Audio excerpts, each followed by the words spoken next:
Phùng chỉ số này có cái này nhung vào chí ngày ní anh mình anh làm mấy thay mối chọn dòng mòn về khi dân đạp đại riêng mới nắng cứ đầm nã đam tốn ai tha sự điện tên hưởng overload đây tại tha tới overload sự điện tên hưởng năng với bàn thời của ấy hưởng năng cứ trên môn overload tăng năm pi pon đập pi à đầm nã xây đứa này giờ pi tu iPhone năng nơi sốc sốc chlong cho từ cái phút game hay đã trên nhau vinh và tao mắc có survival nơi cái game là hô tao tập bịt game năng theo ai chỉ mà kẹo vinh bàn đại hưởng mới nắng cứ miền trận đòn chương thá Sword Art Online đại biến tu on H một thằng Kirito để chỉ khi dân sông cả lon mòn chứ hai trong đang thay làm ná xây riêng cứ là mơ bên na và protect bài ná dùng để tạm đàn mơ mình nhung từ ở khi nó tại muốn đừng cho từ đó video bởi dưới khi complete vừa ca cho like subscribe có đôi chữ comment lượt từ trên đệm mình nè môi phóng đầm về tuần video lươn là hai tuần chơi tàn vào đòn nó trên đầm về gọi khát về du review sầm đập tặng ở khi làm ná xây nước ban này giảm pi năm pi bỏ pi pi để sao từ đấy trên tăng pi năm pi bỏ đập pi chân cái này vậy mà là cô tất cả đọc trên năm từ một đập này game đại về chơi trong Japan cái bóng tờ rong trăm ăn trên mà đo thái game mới này mình mua tha Sword Art Onlineตัวไอ้เพราะเดี๋ยวมีช่วยทากิริโตกับปนแต่ปลาหมู่มาอย่างได้แกเอาช่วยทานเนิร์ฟเกียร์ส่งไปแจ้งที่ในขนมเรื่องนี้แกปลามาเส้นเนิร์ฟเกียร์ได้มีสถานโดยเชื่อหมู่กาปีนจังวิเมนปปอดมย่อยคู่กับบ้าได้ถ้วยเนี่ยเล่ยแม่รองทาโดยเปิดตัวไอ้เพราะเดี๋ยวมีช่วยทากิริโตก่อนแต่ดาวมองดีลิสเพลียมแกโจตะเลงแกมนังเพลดได้ซาแต่แกคือเจเบต้าเทสเตอร์ใหญ่สุดโยลได้คือจุดเนี่ยได้บ้านแต่แกมนังมุนเกโดยเตสเวอร์จังอะรองจำแต่แกรีลิสกับโลบอลมาคืออ่างนังโจตะเลบ้านมุนเกผู้ดังปีตะติดคลาในขนมแกมนี้ตัวอ่างในมวยแกปลากระเตอร์เรียงคล้วนกิริโตโจตะดักน้องเกมพลิมันช่วยจมูกบอร์มันเนี่ยได้มีช่วยถักคลินดังถักกิริโตเชื่อเบต้าเทสเตอร์ก็สมัยกิริโตช่วยเปลี่ยนเกมปีระเบียบฟาร์มพ่อผมก็ต้มเจเลยเนาะกิริโตน้องเกตัวฟาร์มจุกไพรยอไอเทมยอเอ็กซ์เพรียนเองจังเตอร์มอเตอร์เวทเนียเวนเทนแต่มาสมบัติเริ่มจุกไพรเนี่ยตอนคลางเตนมีใบสายคลางเชียนังเตียนในขณะพบเกมมวยนี้มีสกิลไอเทมนั่งระบบเซนเตียได้จุดหน่วยพวกการแต่คลางจริงนั่งตามระยะการฟาร์มนั่งสำหรับสัตว์ใบสายเซนโปรเคลื่อนไปต่อไปจัดการจุกไพรนั่งหายกับบ้านกับบัดมาดามพวกแกบ้านซันตันเนียเคลียร์มาสตูดิจิซีจังหวะเคลียร์ดาไล่กับรอบอันเคลียร์เฟิร์มแพ้ในใหญ่บ้านมาสตูโปรเคลื่อนสมเปแต่สำราไอได้ซาแต่ดาวไปก่อนยามบ่ายเหรอจำตอนนี้จำโจเลนจุ่มเคลียร์เตียนแต่ดาวไปรอกับไหลแหล่แกมบัดเบอร์ตองแหล่แกมบัดแต่บอกไล่กิจตัวเซอร์ควาเต้ผมก็ถ่ายแกมตำลังไงดีมวยเมียนบักเมียนไอจังไงจะมาติดเตียนว่าเรือก่อนดีสตาร์ทแกมซึ่ง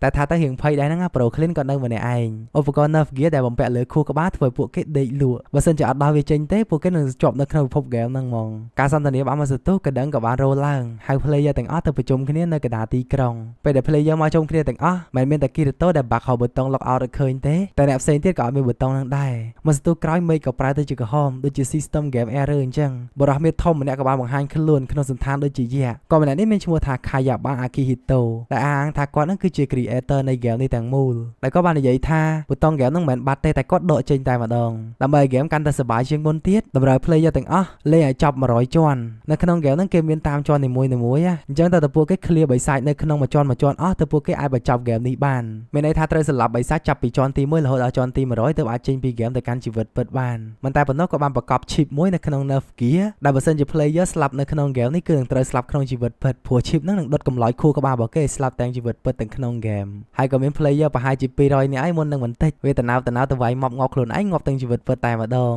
งจังก็แผลตะวันนั่งเตะต่อพวกเกเลนจับเตยไอ้เตยชีวิตเปิดบ้านเปอร์เซ็นต์จีงอบขนมเกมงอบขนมชีวิตเปิดโดยขณีนเนาะมันนั่งเตยเว้นก่อนกับบ้านไอ้กระเจาะมวยแต่การพวกเกมันเนี่ยนั่นไปแต่พวกเกมือกระเจาะนู่นหายกระเตยในขนมเกมว่าพวกเกกับบ้านปลายเตยจีมุกมอดเปิดระบาพวกเกนี่มวยมีนักคลาดตัวใสแต่ไปจีมุกมอดเปิดมอดเตยจีโปรหันนาโนชก้อยอันยังสองสายไปพอจังอุ้ยเมียนนะอ่อนชัยได้ต่อไปจีมุกมอดเปิดกิริโตในขนมผมได้สังหารเหมือนกันคลินสเตอร์แต่มันเชื่อแต่เกสังหารแบบนี้ซะใครอยากบ้าต่อไปประกาศฉบับเกมนี้หายก่อนกับบ้านจ่ายเจนตัวบัตรถอยเพลย์เยอร์ไปได้จะลาจอหายนักคลาก็ยุ่มนักคลาก็เพย์ดับไปไอรูบ้านเพลย์เยอร์ต่างอ้อตำรวจเอาสำหรับใบไซด์นั่งจัดการไม่ใบไซด์ในตามจอในมวยดับไปไอบรรจบเกมเช่นเดียวกันชีวิตเปิดวิ่งบ้านแต่สังคมติดคลั่งเหมือนกันจีปูนได้ออนได้เล่งกิโตกับบ้านเอาได้คลีนเช่นเดียวกันปะบัวก็แต่ดาวฟาร์มย่อยสเปอร์เรียนมูลหนึ่งจัดการไม่ใบไซด์และซาตะก้อนเนี่ยเตสเวอร์จังเดินฉบับปีกาฟาร์มแต่คลีนสวัสดิ์เตยจมูกกิโตเต้ผัวก็มีมัดแผลดอกเนี่ยเตี้ยอาราจามัดแผลกอดวานไล่น้ำว่ากิโตเหมือนจีมันเรียนมีคอมมิวนิเคชันละออมันเต้จะก็สำหรับจัดดาวไว้เพลย์ขึ้นปีคลีนแต่มาดองกิโตกับบ้านทัวร์ดำน้ำเติมพุ่มจัดนี่ดับใบดาวฟาร์มโรเอ็กซ์เพรียนผู้มีแต่โคลนไอคลังเต้เติมไอรูบานประมวลจังสลับดีเกดีไอไงระยะไปมาค้ากับบ้านกับลองพอดเตอร์เพลย์แต่งออสตักในขนมจอนที่มวยในหลายเต้ให้กับเมียนสลับจำนวนดาวแต่ปีปอนเนี่ยไอนอในแต่เหมือนตอนไอเราไม่ใบไซด์เคยเตี้ยแต่ไงในได้กับเมียนไม่ปะมันเนี่ยได้เป็นชัวท่าเดียเบลแต่ก็ทางเนี่ยในขนมกรองแต่งออเตอร์จุ่มก็บ้านใหญ่ท่าเลยนี่เคลนบอกก็บ้านเราเคยกันไหลไม่ใบไซด์ให้เอาไว้แต่สำคัญไอพวกเกย์นั่งจับกรุบขณีมากรองผมมวยเนี่ยดับไปจัดการไม่ใบไซด์นั่งอ่ะแต่กีโตเว้นก่อนได้เป็นวัดแผลแต่ดาวแต่ไอเนาะก็เลยแต่ช่วยควัดกับบ้านเคยนารีมันเนี่ยอังกุยแต่ไอได้ก็สมเนียงบกทีมปร ក្រោយ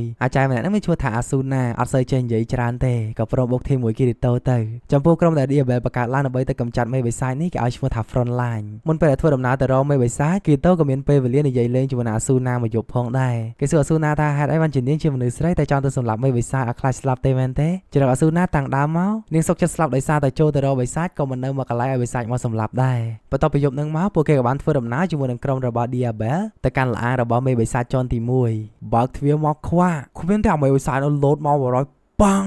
ដំបងឡើយគេកាន់បថៅមកដើមមេបិសាចនេះមានឈ្មោះថា Kobo Lord កូនចៅរបស់គេ3នាក់ទៀតស្ទុះចូលមកប៉ះជាមួយនឹងក្រុម Front Line កាប់គ្នាប៉ងប៉ងប៉ងអាចស៊ូណាវិញក៏មិនណយដែរឃើញអញ្ចឹងណាដាក់តែម្ដាយដួលបាត់បិសាចមកក្បាលក្រុមពួកគេវាយមកប្រៅអស់កូនចៅបិសាចនឹងបាត់ធ្វើឲ្យមេបិសាចវាខឹងមែនតើគ្មានតែកវៃបថៅចោលភ្លឹប Diabel ឃើញអញ្ចឹងក៏បានស្ទុះចូលទៅតែមានណាកវៃបថៅដកកបិតមកប្រហើយកាប់ Diabelប៉ង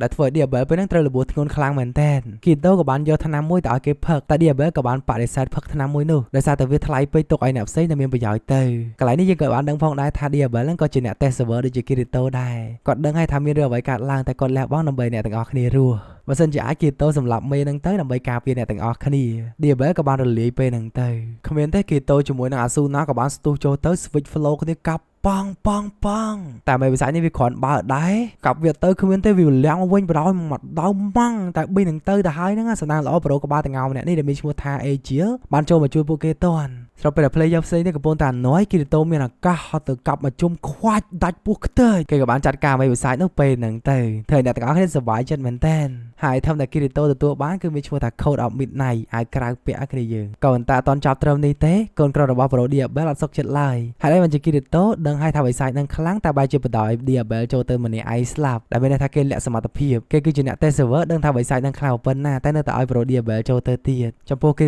តូជាមនុស្ស introvert បន្តិចអត់សូវចេះ communication ហ្មងទេដើម្បីកុំឲ្យសង្ស័យតប៉ែច្រើនគេក៏ប្រាប់ថាគេ test server ដែរហ្នឹងតែរហដងគេខ្លាំងមែនទេគេវាយតាបិសាចជាន់ធំដល់បិសាចជាន់ទូចៗគេភ្លេចបាត់ហើយដឹងអាហ្នឹងវាអន់មិនខ្លាំងមិនទេគេអត់ខ្វល់អត់ចាប់អារម្មណ៍ផងហ្នឹងផ្ទុយពីការសម្របសម្រួលគីតូក៏បានធ្វើឲ្យអ្នកទាំងអស់គ្នាស្អប់គេអត់និយាយច្រើនទេគីតូក៏បានចាក់ចេញពីក្រុម Front Line ពេលហ្នឹងតែម្ដងបន្ទាប់ពីហ្នឹងមកសាច់រឿងក៏បាននិយាយពីមួយឆ្នាំជាងក្រោយមកនៅក្នុងឆ្នាំ2023ស្ថិតនៅជាន់ទី11គីតូគេរស់នៅបែបធម្មតាលាក់សមត្ថភាពឥឡូវនេះគេបានចូលរួមជាមួយនឹងក្រុម Guild មួយដែលមានឈ្មោះថា Black Cat of the Night មេ Guild ហ្នឹងបានសុំឲ្យគីតូចូល SWOT ហ្នឹងទៅដោយសារតែក្នុងក្រុមរបស់គេគឺមានអ្នកអន់និងមានក្មេងស្រីម្នាក់ដែលខ្សោយជាងគេមានឈ្មោះថា Sachi នាងខ្លាចស្លាប់មែនតើដោយសារតែចង់លាក់សមត្ថភាពពិតគីតូក៏បានព្រមចូល SWOT មួយនោះរស់នៅបែបធម្មតាលាក់ធម្មពលពិតជួយវាយ mob farm level ឲ្យពួកគេក៏ដូចជានៅកំដរពួកគេមួយថ្ងៃពេញរីឯពេលយប់វិញបានគីតូចេញទៅដើររក level farm mob ខ្លួនឯងតាមផ្លូវហ្នឹងក៏បានជួបជាមួយនឹង Pro Clean ឥឡូវនេះក៏មានក្រុមក៏មក SWOT ហ្មងណាពេលយប់អញ្ចឹងគេ farm ជាមួយនឹងឆ្កែពណ៌ក្រហមដោយសារតែវាបាន level លឿន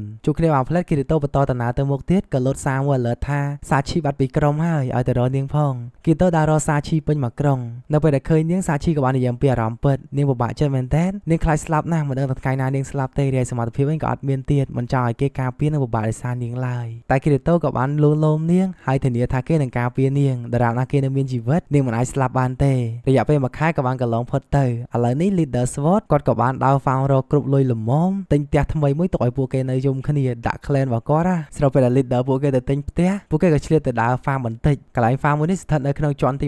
27ពួកគេដើរសុកក៏បានឃើញកណ្ដប់មួយ bingo តែម្ដងអត់ចាំយូរឡើយទៅបើកកណ្ដប់នឹងភ្លឹបតែគ្មានទេកណ្ដប់នឹងគឺជាអន្ទាក់ក៏បានលើជាមួយវត្តមានបិសាចមកជាច្រើនឡំពត់ពួកគេព្រាតសូម្បីតែ skill teleport ក៏ប្រាតកើតដែរហើយស្របពេលនោះហើយគឺជាពេលវេលាមួយដែលគីតូបាត់បង់សមាជិកក្រុមរបស់គេទាំងអស់សូម្បីតែ Sachi ដែលគេសន្យាថានឹងការពារនាងរហូតដល់គេស្លាប់ក៏ត្រូវបានបិសាចសម្លាប់នាងចោលដែរហើយចាប់ពីពេលហ្នឹងមករយៈពេលប្រហែលកន្លះឆ្នាំក្រោយគីតូក៏ប្រើសមត្ថភាពពិតឡើងមកដល់ជាន់ទី49ហើយគេកំពុងតែស្វែងរករបស់មួយដែលគេឲ្យឈ្មោះថា Reviving Item ដែលវាមានសមត្ថភាពក្នុងការជួយជប់ជីវិតមនុស្សដែលស្លាប់ហើយរស់ឡើងមកវិញបានតាមតែដឹង item មួយហ្នឹងស្ថិតនៅជាន់ទី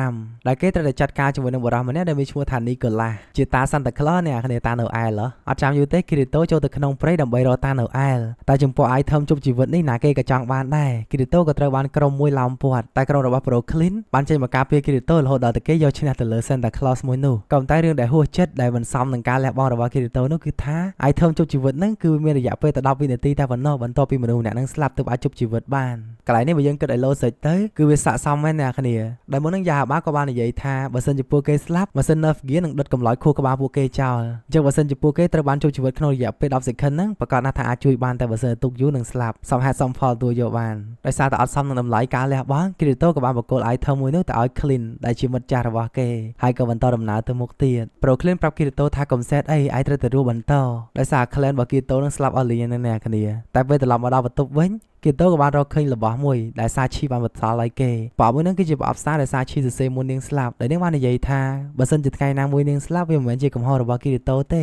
នាង record នេះឡើងដើម្បីកុំឲ្យ Kirito មានអារម្មណ៍ថាមានវិវាទអសេរីថ្ងៃណាមួយតែប៉ុណ្ណោះហើយបាននិយាយពីអនុស្សាវរីយ៍របស់ពួកគេនិងច្រៀងចម្រៀងបទបំពេ Kirito ផងដែរបន្ទាប់ពីហ្នឹងមកយើងក៏លែងមកកាន់ក្មេងស្រីម្នាក់ដែលមានឈ្មោះថា Silica ដែលមានអារម្មណ៍ថា clan របស់នាងនឹងរៀង scam នាងក៏សុំចាក់ចេញពី clan តែម្ដងតែដូចរៀងមិនសូវសំណាងមិនទេគ្រាន់តែចាក់ចេញពី clan ភ្លាមក៏មកជួបពួកអាស្វាសវឹង3ក្បាលដាក់នាងយកតែម្ដងពួកអាម៉ាប់ស្វានឹងខ្លាំងមែនតែនសូម្បីតែភីណាសត្វចិញ្ចឹមដែលមានសមត្ថភាពហៀលឈាមរបស់នាងក៏ហៀលឲ្យបានដែរត្រូវបានអាស្វានឹងវាយឡើងងាប់ចាត់ការភីណាហើយរៀបនឹងសម្រាប់ស៊ីលីកាតែគ្មានទេប៉ង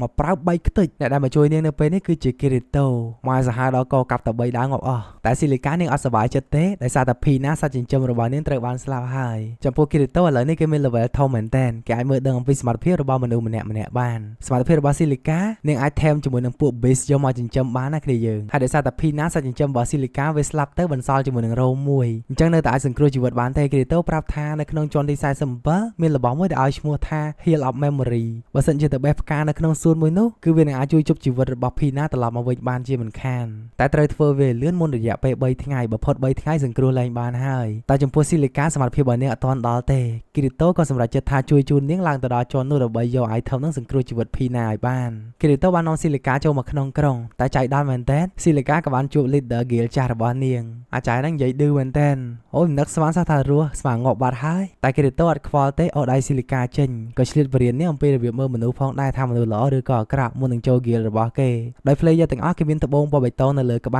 លចំពោះត្បូងពណ៌បៃតងគឺជា player ធម្មតាលេងបែប slow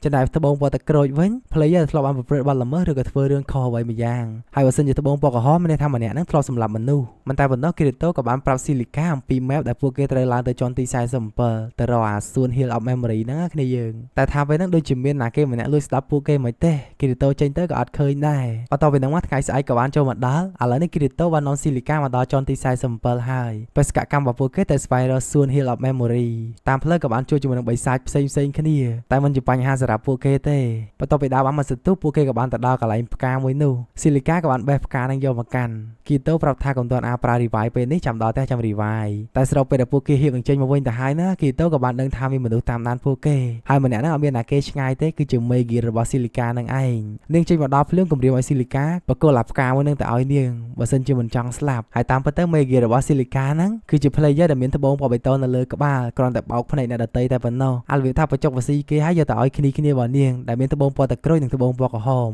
នៅពេលដែល Kirito មើលដឹងអំពីសមាភិបពិតអញ្ចឹងនាងក៏បានហៅគ្នានាងចេញមក Kirito ក៏បាននិយាយអំពីដំណើរក្រុមរបស់អាចារ្យមួយហ្នឹងកាលពីអាទិត្យមុនណាក្រុមរបស់អាចារ្យមួយហ្នឹងបានទៅចាត់ការក្រុមមួយដែលមានឈ្មោះថា Silver Fang ហើយវាយឡើងខ្ទេចសល់តែ leader team ម្នាក់ទេ leader team នោះក៏សម្រេចចិត្តចូលទៅក្នុងក្រុងប្តឹងប៉ូលីសហើយប្តឹងអ្នកក្លាហានទាំងអស់ឲ្យជួយចាត់ការក្រុមរបស់អាចារ្យហ្នឹងផងយកទៅដាក់គុកព្រោះតែងតែធ្វើរឿងអាក្រក់ហើយនឹងសម្លាប់មនុស្សជាដើមឥឡូវវាថាដាក់នុយគេគ្នាយើងចូលមកកូននេះពេលណាគេអាចដឹងរឿងអញច្រើនម៉េះគ្មានចាំយូរទេនាងក៏បានបញ្ជាកូនចៅចូលមកចាត់ការ Kirito ពួកអដៃនោះប្រហែលជា10នាក់ចូលមកកាប់ប៉ងតែមើលឈាមរបស់ Kirito វិញឡើងរហូតកាប់ហើយនៅតែឡើង